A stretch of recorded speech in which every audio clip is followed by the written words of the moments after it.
On a warm summer's day in June 7th, 2016, I began filming my most popular video I have made and will ever make, Spider-Man: Rise of a Hero.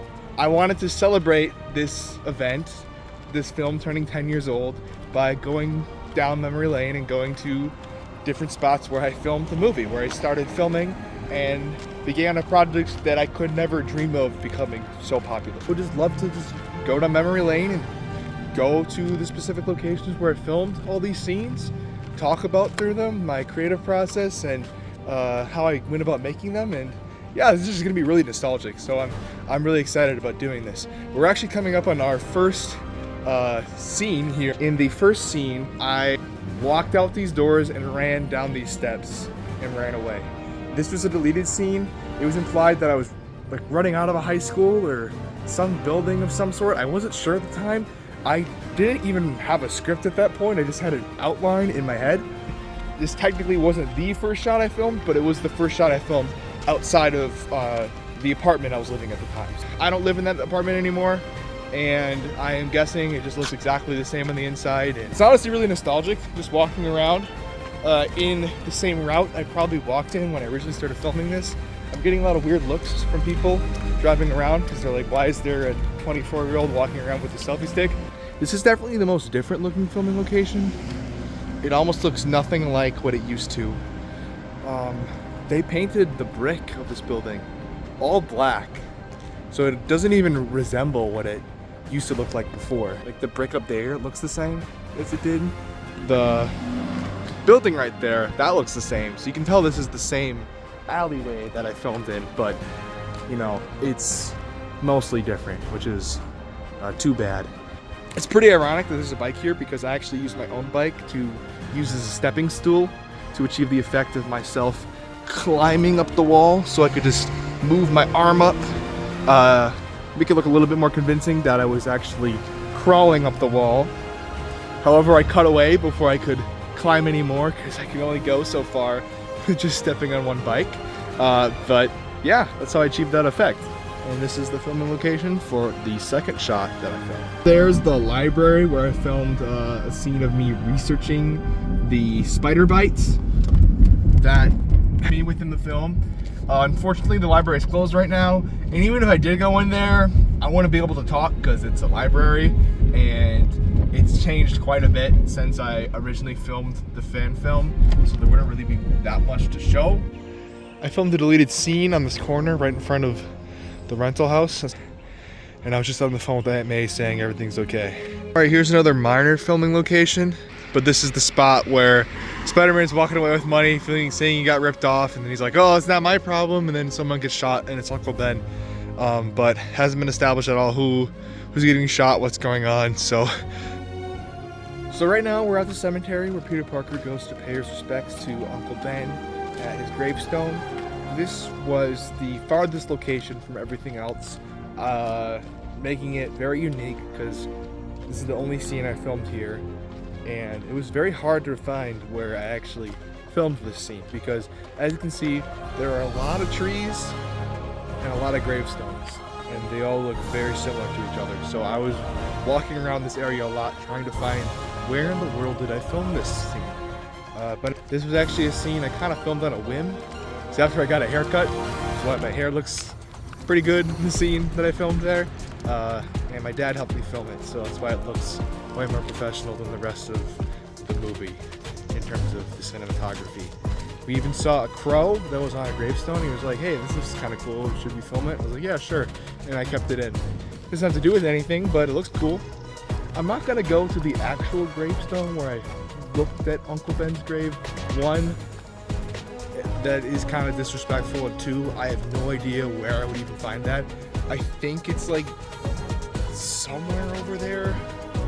I have no idea. I would be walking around here for like 20 minutes. On to the next location. See you there.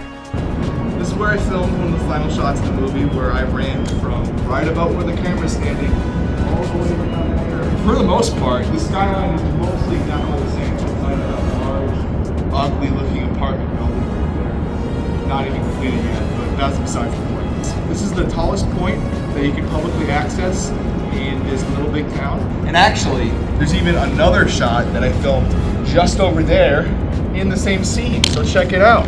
So if you go along with me over here, there is the edge of this building right over here, which you may recognize from a different part. Yeah, so I was right here, so I stuck to it, I looked around, and that spider sense, I was like, oh no, and then I jumped. Whoa! But I'm okay, I didn't actually jump off a building. This is where we're first introduced to the shocker. He was packing up his bag of stuff right there. You can see it's the same red flag from before and the same green awning. And we can go inside to where he ran inside to escape the cops.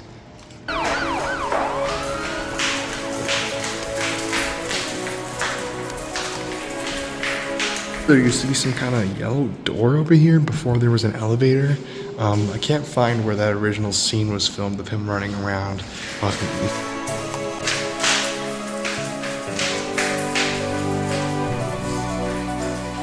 This is where the final battle was filmed.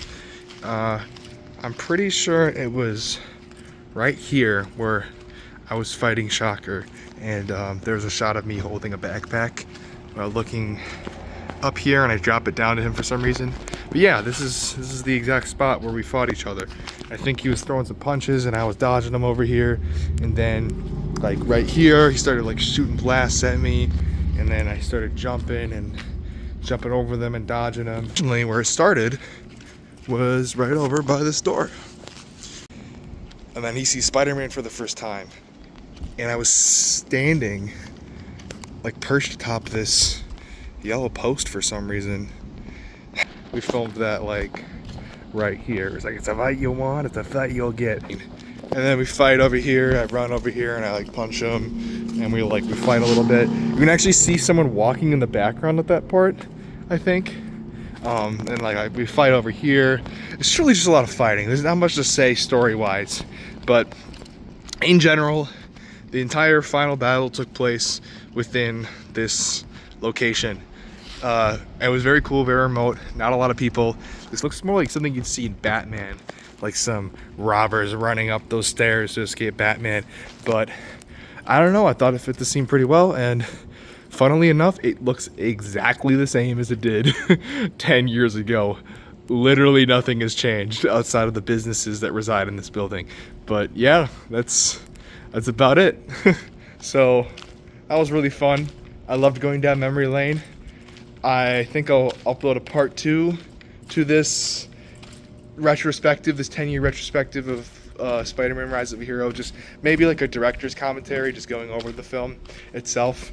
I'm saying all these like fancy words like regarding it. Even calling it a film is being pretty generous. It's like a video, it's a YouTube video, YouTube short almost. But I don't know. I just really enjoyed making it, and just looking back at it brings back a lot of great memories. So I'm glad I got to share it with you all. And for all of you who made it to the end of this video, you guys are the real ones. So stay tuned for part 2. I don't know when that'll come out, but I really want to do a director's commentary on this film. And yeah, so stay tuned. This is Lincoln, also known as Vinox, signing off.